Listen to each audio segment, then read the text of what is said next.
Look out my window and see more yellows and more leaves dropping. And I know for me, it reminds me that we're on a journey that's sort of cyclical, that the one thing that is constant in our lives is change, and that change is not always easy, even when we might anticipate the change. Welcome to Introspection, the podcast about moving from grief to growth. I'm Amy Lindner Lesser, your host. Introspection started out as a podcast about hospitality, innkeeping, and innkeepers. After about a year, I realized that my life and interests have morphed from hospitality to helping others navigate from grief and loss to growth and living. In this new version of Introspection, I will be talking about my personal experiences with loss, and there are quite a few, what I've learned along the way through my professional training, as well as from my coaching experiences. I'll also be bringing in guests to share interesting ideas. So grab a beverage, find a comfy place, take a deep breath, and listen in. Hi, and welcome back to Introspection. I'm your host, Amy Lindner Lesser, and I'm glad that you came back to join us. We are celebrating a holiday here in the U.S. called Labor Day. And while I know that it's in honor of workers all around, I was thinking about it in relation to grief and loss and labor that makes our lives harder. And I was wondering, are you laboring a little too hard? Are you spending more time than normal for you on feelings that are getting you down, where you're feeling sad and unmotivated, where your bed and your pajamas and even the refrigerator door or the freezer door seem to have become your best friends. It's not uncommon. You're not alone. Sometimes the change in in seasons makes us reflect a little bit more, especially with the coming of fall. Here in the Northeast, the temperatures are starting to drop. We're having evenings dropping into the 50s and the 40s. We haven't quite hit the 30s, thankfully, yet. But it also is a time that the leaves are starting to change color. They're not quite at brilliant colors yet. They're falling off the trees, though. We've been having more winds and more rain, and it's taken a toll on the trees. And I look out my window and see more yellows and more leaves dropping. And I know for me, it reminds me that we're on a journey that's sort of cyclical, that the one thing that is constant in our lives is change, and that change is not always easy, even when we might anticipate the change.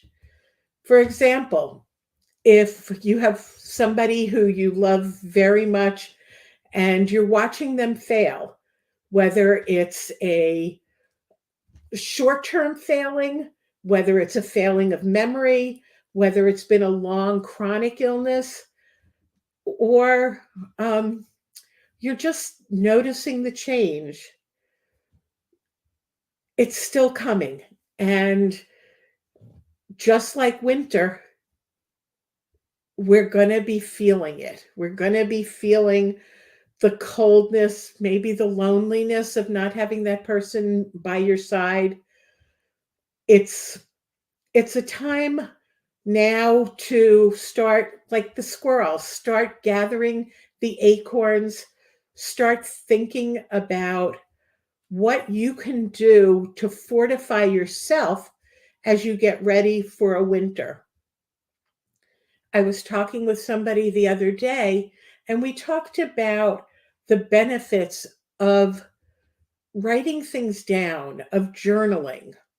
And journaling is a wonderful tool. It's a tool where it's just you and the piece of paper and the pen or pencil in your hand. You don't need to share it with anybody. Doesn't matter what you write. Nobody cares about your penmanship or your spelling. It doesn't even have to be that legible. Nobody cares about your grammar. Start by writing a letter to the person that you love, whether that person is still here on this earth or whether they've passed on. Tell them what you appreciate about them. Tell them about the good times that you've shared. Tell them about the times that you're going to miss or that you are missing. Tell them about the times that you felt hurt by something they said or did. Forgive them and write it down. Tell them about the times that you hurt them intentionally or by accident, and apologize. Tell them about the times that you really just enjoyed being in their company. Maybe even the memories that you're going to share with your children about them. I read something today on Facebook that talked about something that I've never considered to this extent. And what it is think of yourself in 100 years from now. So in 2123, none of us are going to be around. Maybe babies who are being born now, but doubtfully anybody who's on the earth now will be around in 2123. By that point, our memories and the memories of us may no longer exist. So if we write and we leave something for our grandchildren and their grandchildren to talk about what our views of the world were, what our opinions were at different points in our lives, what our wonderful experiences have been, the things that we wish we could have done differently, the hopes and desires that we have for them in the future, and how we wish for them to remember us. The part that I had never thought about was the fact that in 100 years from now, there are going to be strangers living in my home. There will be hopefully people enjoying my things, although there's a good chance that my things will have been trashed, that nobody will be enjoying them. As much as I love my daughters, neither of them have the same feelings that I have of or about the memories of things. I know I have a tendency to want to surround myself with things that remind me of my parents, of my stepfather, of my grandparents, things that they had in their houses when I would visit that bring back specific memories. My daughters don't hold that same desire. When I've said to them, well, do you want this from grandma? They're like, no, I've got a memory of it. I've got memories of grandma. I don't need the things. So the reality is that in 100 years from now, unless my grandchildren, who are now fairly young, unless they are different and want to hold on to some of those tactile things, the physical possessions, my things may have gone to other people. They may have been trashed. And what will my legacy on this world be, on this earth? How will I be remembered? So I'm going to suggest that you do what I'm going to do this evening and spend a little bit of time thinking about how you want to be remembered by future generations. They may not have photographs. And I wonder, I've been thinking about this. My children don't want physical photographs. They've got pictures on their phones and on their computers, and they can bring them up if they really wanted to. They could print them.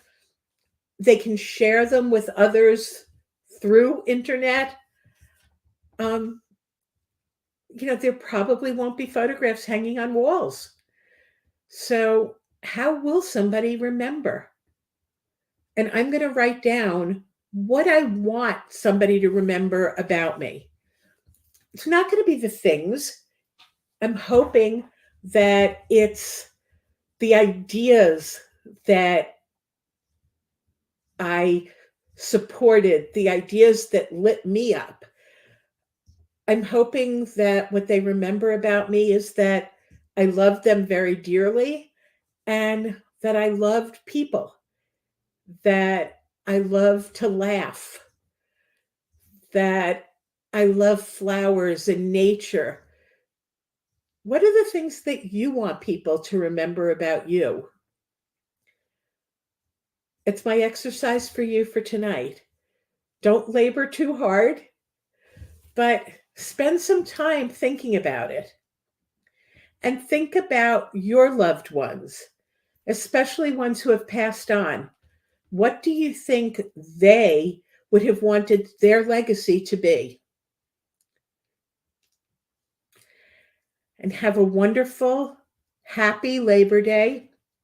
My wish is that you spend it with people who you love and who love you, that you have clear boundaries in your life so that you're doing the things that light you up with people who light you up, and that you don't waste any of our valuable time on this earth with things that don't light you up. That's my wish for you. If you're interested in working with me, feel free to get onto my website, introspection.com, spelled with those two N's at the beginning. And there's a link. You can download my free guide, or you can click to work with me directly. I look forward to it. I look forward to helping you muddle through, navigate through any losses, life quakes, and grief in your life to find joy and happiness. Happy Labor Day. I'll see you soon. Bye. If you liked what you heard on this podcast and want to hear more, please follow us and tell your friends. You can also find me on Facebook at Amy Lindner Lesser, Grief to Growth Life Coaching, and on LinkedIn at Amy Lindner Lesser.